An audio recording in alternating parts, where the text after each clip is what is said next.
Will you be there when the stars align?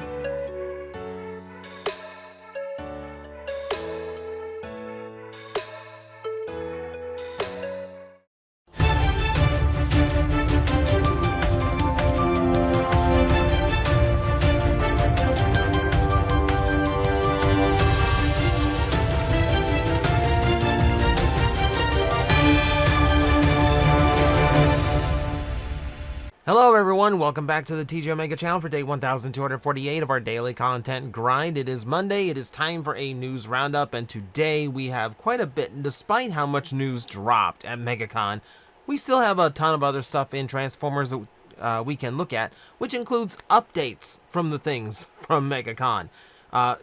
Yeah, since we are back in HasLab mode, expect an update every week on Lio Kaiser and the current status of the campaign.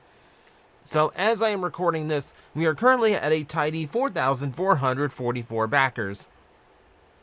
I didn't attempt that, it's just the way it turned out. But with that number, that puts it around the same level that Victory Saber and Deathsaurus were at this particular time, so it's doing good. It's on pace to get everything funded and be just as successful as those two were. So, fingers crossed that we hit the 10,000 sooner than later. We're going to hit it no problem. And then I can do without everything except Death Cobra. Please let the boy have a toy. It's never going to happen any other way. No real updates on this one other than the stand. There's now clarification. The display stand that Lio Kaiser is going to come with is actually modular. It's actually 3 separate stands. We only saw one arm, but the other 3 stands, the floor of them are actually there. They're present on the toy, and they were connected in all the preview pictures. But you will be able to just have all 3 of the jets flying using those stands, while the 3 ground vehicles are on the ground, and that's going to recreate the opening from Victory, where all 6 are kind of rolling at the camera. That's cool. That's a really cool idea. So yeah, if you haven't backed it, remember, this is a crowdfunded thing, but it is actually made to order. If this gets funded, that does not actually mean that it will be coming to retail. It means that's it. So you're not going to be paying until the now 42 days are up. So if you know in that, about a month and a half, you're going to be good for it, then go ahead, grab it. And then, yeah, everyone have fun. It looks like it's going to be really, really good. And I'm sure we'll be getting updates on it like almost every week until it's ready to, it's ready for production. Now, moving on to other stuff in the Transformers world. Takara and their Synergenex subdivision has now announced that we are getting a new Monster Hunter figure from that collab. And it's just a repaint of Optimus Prime, now done up as a silver Rathalos. But this opens up a lot of potential and possibilities that have excited me. So on top of the fact that there are plenty of other Rathalos out there, Azure being like #1 on the list after the normal and the silver. If they're going to go ahead and do another figure, that does tell me that, yeah, they're confident in this line. Yes, it's just a repaint, but keep in mind, it's a repaint of a toy that they've done quite a few times. Like, there's no cost to get back on the Air Razor mold at this point. It's been used plenty of times. Like, they've got no need to get their money back on that mold anymore. So if they're doing another Monster Hunter one, it means the first one must be selling well. And I'm looking forward to this one as well. I'm probably going to have a whole fleet of these little dragons. So, fingers crossed that this does well enough we start getting into other monsters. Give me a Zenogre. Give me a Tigrex. Give me a Brachydios. That would make me happy. Let's do some more updates from MegaCon, starting with the official stock images for all the new releases. I've been told to lay off of the AI claims on this box art, and okay, look, I understand there's some hallmarks of AI art that are not present here, but I take a look at Hook and how inconsistent he seems, like the length of the biceps across both arms, the weird position of his right hand, the weird angle that his body's curving at, inconsistencies between the left and right leg. I have my doubts. Maybe it's not AI created, but I certainly don't think it looks good. I think the previous Commander toys had far, far better artwork. And I don't even think this matches the artwork that the other figures have been getting lately. Like, this just kind of seems completely of its own thing. So, I'm not thrilled with how it looks, personally. Like, if it's not AI, it's certainly not done well. I'll put it that way. That said, let's look at some of the other figures. So we've got Heatwave here, and I have been informed numerous times that, yeah, this is not exactly how Heatwave is supposed to look. The way he transforms in Rescue Bot toy, those big front grill bumpers would come off and become the front of his fists. So he should have a much more narrow waistline. So, okay, it's him close to retirement. Whatever. I still think it looks good. I think it looks better as Heatwave than it does Bulkhead. So I'm still getting this one, and this is still going to be my preferred way of keeping a hold of this mold. Yeah, and still think the vehicle mode looks nice. Still like the ladder in the back. They made sure you note that's a separate accessory as well, so you can do with that as you will. I like that they're keeping like a consistent theme of like energon weapons along with their respective characters too. So like Chase has his claw, Heatwave has an axe and gun. Not a bad little theme to go through.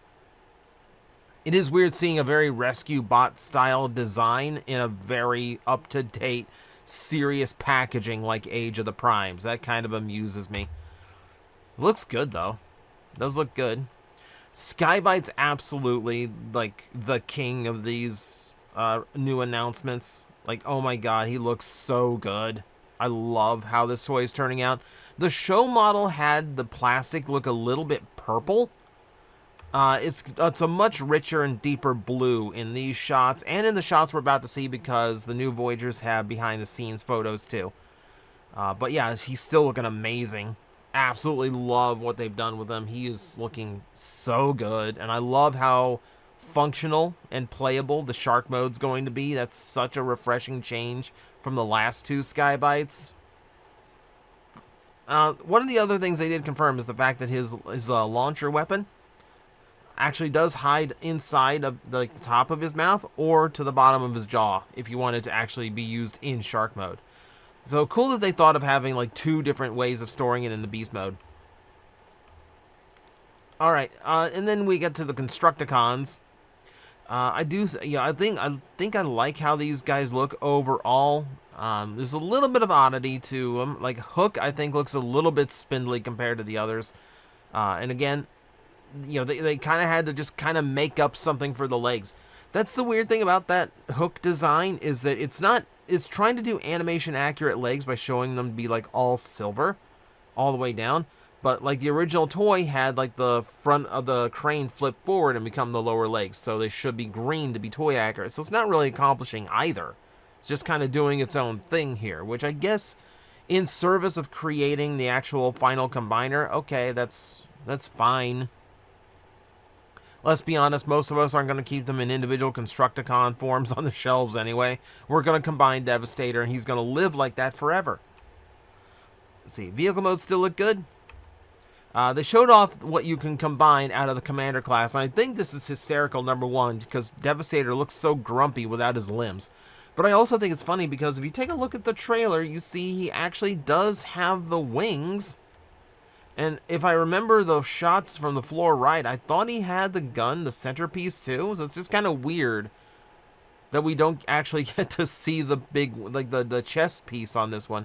Though it does give us a good idea of how much Long Haul is actually doing in the combination. I do appreciate that.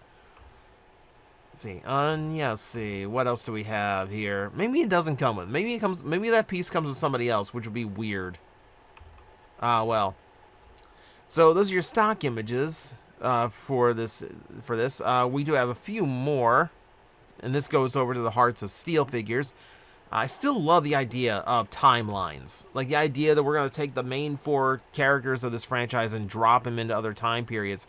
That was kind of akin to what they were doing in Creo for a while, just as an excuse to use up a lot of the extra parts they came up with for that line before it died out. So this is kind of in the same vein of, like, we don't know where they're going next, but we do know that the time frame has been identified. We've gotten all these characters in pre-Cybertronian outside of, I think, Megatron, so I don't think it's going to be that. I'm curious. I'm really curious because I'm trying to think of, like, if there's any other Transformer period pieces where like all 4 of these characters appeared and could potentially get toys. I don't know. Like, I'd have to research it a little bit more to figure out what Hasbro might be thinking for next year. But yeah, I think what they're accomplishing at deluxe size is actually pretty impressive. Because, like, that Prime looks a little bit too cutesy and small in train mode. But knowing its deluxe size absolutely helps. And the Starscream, I think, is doing a fantastic job of replicating that design despite just being deluxe in size. So yeah, really, really cool. The packaging looks amazing. There's a lot of personality to it. I'm really big on that one too. And they're fairly complex for a deluxe, 18 and 19 steps. I'm very excited for these. It's such a weird thing to get after all these years, but I am glad that Hasbro's willing to go back and give these old designs some love, because there's so many really good designs from comic book past that they've never touched on. Ethan at MegaCon mentioned that he wanted to do more IDW designs, and I'm all for that. You know, give me, you know, we don't have any, like, we're getting the big fancy Rodimus out of Takara. That one is really, really nice, but, like, we don't have a generation sized one. We don't have a proper Generations Autobot Megatron. There's the Fort Max that was really cool looking. That's also my only hope to get a Voyager or Leader class Scorponok that doesn't need to be gigantic. Oh well, plenty of places to go. I'm excited. I'm excited for this. This itself is also a really cool initiative. Earthspark got some brand new toys, and you know the way Earthspark just shadow drops its stuff, because Hasbro has never marketed this toy line very well. It's never mentioned in any of the live streams. It's never gotten any kind of official announcements. It's just, oh, by the way, these exist. So sometimes these kind of images, the stock photos, kind of pop up out of nowhere, and then like a week later you'll be able to find it at Target. My Target's completely deprived of Transformers right now, and they still don't have any of this stuff in, so maybe not the case this time. We're getting a rerun of the Warrior class Optimus Prime, but he comes with a brand new trailer, which turns into the giant cannon that we have seen in the cartoon. It's weird to me that they would release this set now, because they just released a set like this. Like, they just released one. It was like literally almost the same. Here's a Warrior class Optimus Prime. Here's the trailer from Cyberverse, and we're just gonna let you have like a full Optimus with trailer. Now we're getting a cartoon accurate trailer. It's weird timing. It's really weird timing on Hasbro's part. I don't mind it. It looks good. It has lights and sounds, which is really rare for a Transformer these days. So, you know what? Fine. You know, I'll go with it. I'll run with it. It looks good enough. I could have gone for like some human figures to be sitting on the cannon, but you know, that's me wanting a little bit more of the humans in this show to shine forward, because you know they're kind of a big deal in this series. Speaking of, for Earthspark, was most likely going to be the last of the deluxes. Also has stock images now. Yes, the Soundwave was mistransformed in the box. Some people tried to correct me in the comments section on that because they didn't finish the video. They just went straight to the comments.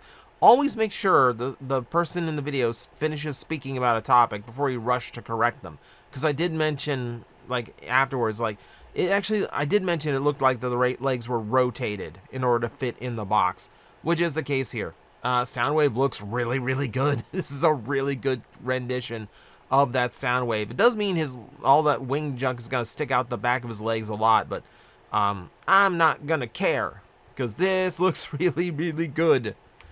And then he has the Stealth Bomber mode, which looks really, really good. You know me on this channel by now. I love a Stealth Bomber Transformer, and I don't think enough Transformers use it. I don't think there's a Transformer that is properly like saying, like, this is my vehicle mode. So I'm always happy to see this one come up. Looks really, really cool on Soundwave.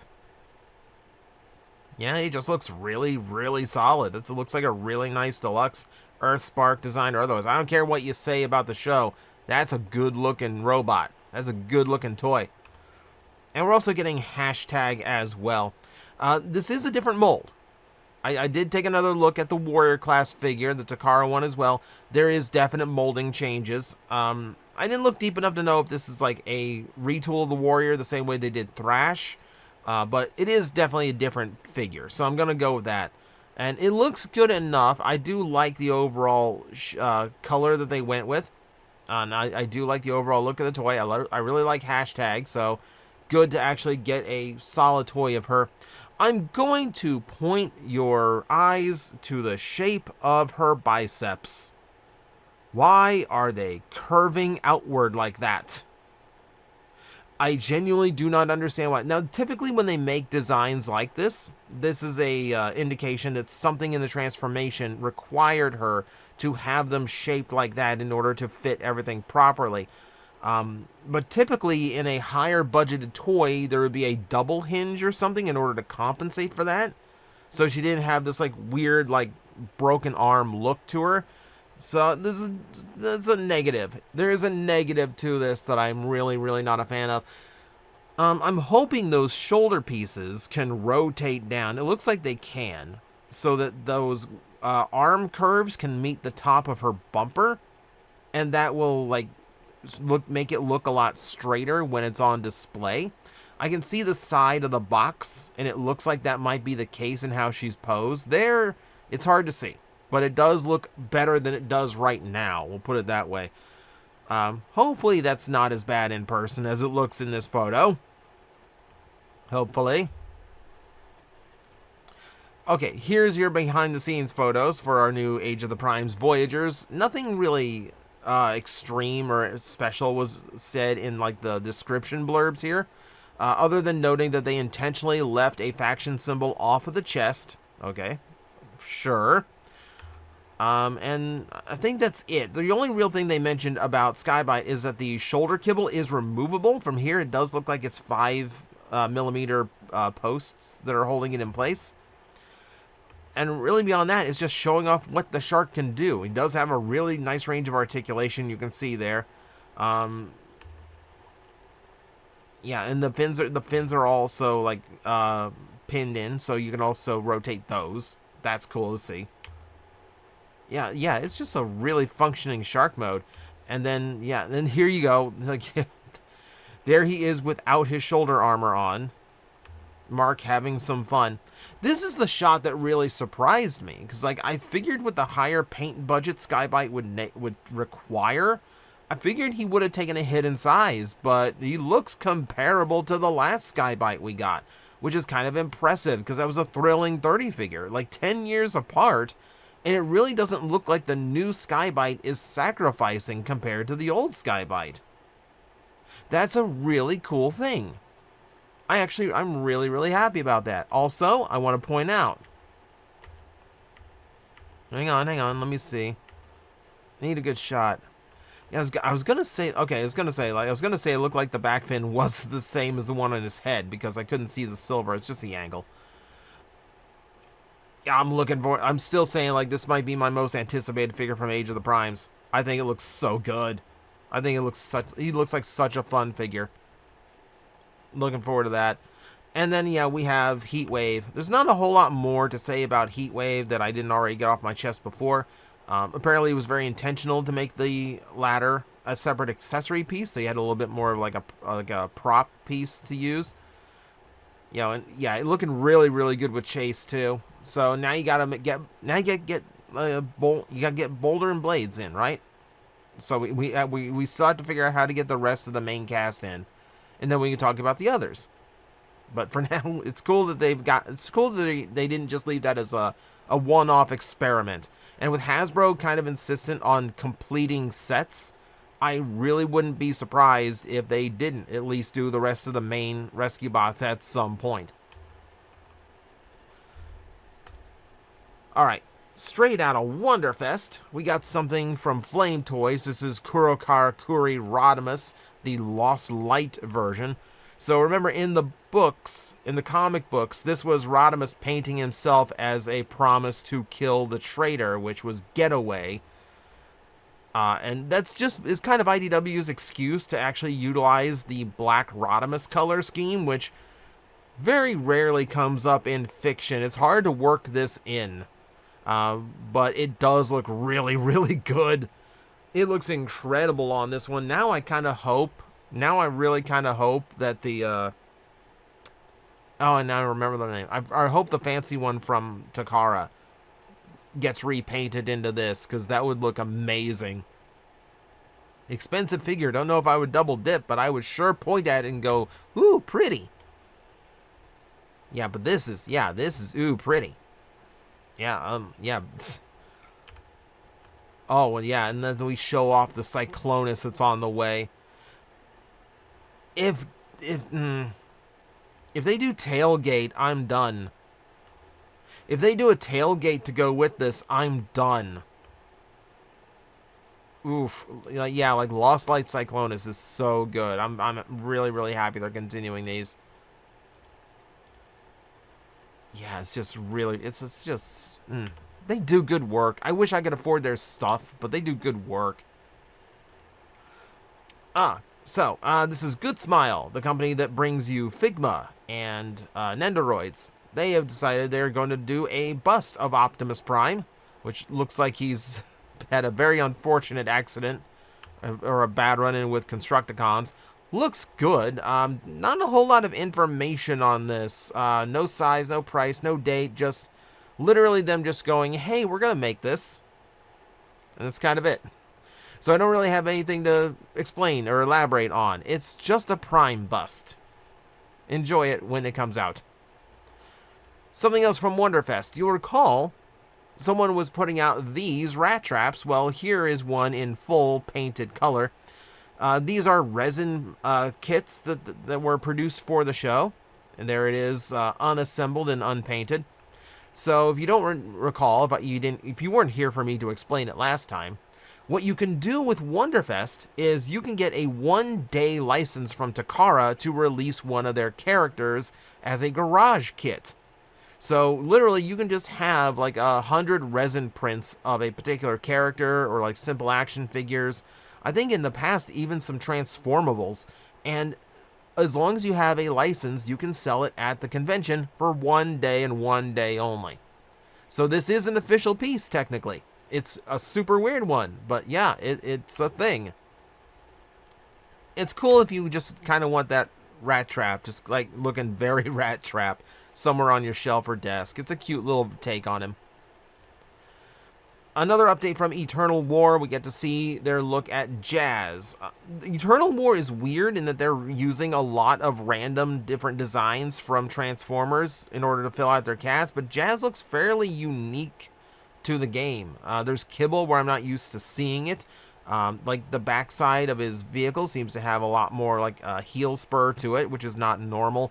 Chest looks different. Like he's a different take on Jazz, and he looks pretty good. This is about the only thing we have right now. The only update we're getting from Eternal War right now is just here's the character model we're using, which I do appreciate because it's nice to know some Transformer games are being worked on. But you know what? It is what it is. We hopefully will get some concrete update on that game's progress and when we'll be able to play it. For now, it's just little teaser things, and this is looking pretty good so far. Someone found an alternate scene from Transformers 1, and no surprise, it was TF Hype Guy on Twitter. So it's a deleted scene, but essentially all it really is an alternate angle on Alpha Trion's execution at the hands of Sentinel Prime. That's spoiler. You've had this long to watch that movie. If you haven't watched it by now, that's all on you. But yeah, it's just a simple alternate take, a little bit more gruesome, focusing on the actual decapitation. So it's on there if you want to see it. So just a curious little bit of info and trivia for the movie. And to finish us off for the day, so who remembers the Transformers restaurant We talked about this in a previous news roundup. This was a big pop-up thing in Hong Kong, but they were extremely elaborate. The outer structure had like the arc built into the wall. The entire place was done up to look like a Cybertronian building, and it was an extreme amount of decoration. But this is an announcement that they are actually moving locations. So, thank you, Hong Kong. We're grateful to our Hong Kong community for supporting Transformers The Ark. The Autobot mission here will be completed on February 8th, and the Ark spaceship will travel around the world to continue its mission to serve our Earthling friends. Next stop, L140. I'm not going to try to pronounce any of this. It's in Shenzhen. It's in Shenzhen, where we'll continue. Now, this is one of those curious things. Stay tuned as the Ark travels to different locations. Inviting Earthlings step into the world of Transformers. There's so much work and so many like custom things to create that restaurant in the first place. I'm kind of shocked they would move it at all, but it does feel like according to this, it sounds like that's the mission plan, to set up the restaurant, have it there for a year or two, and then move it to another location. It's not like, oh, we got evicted, we can't afford the space anymore. It's literally like, we're just going to travel around with this.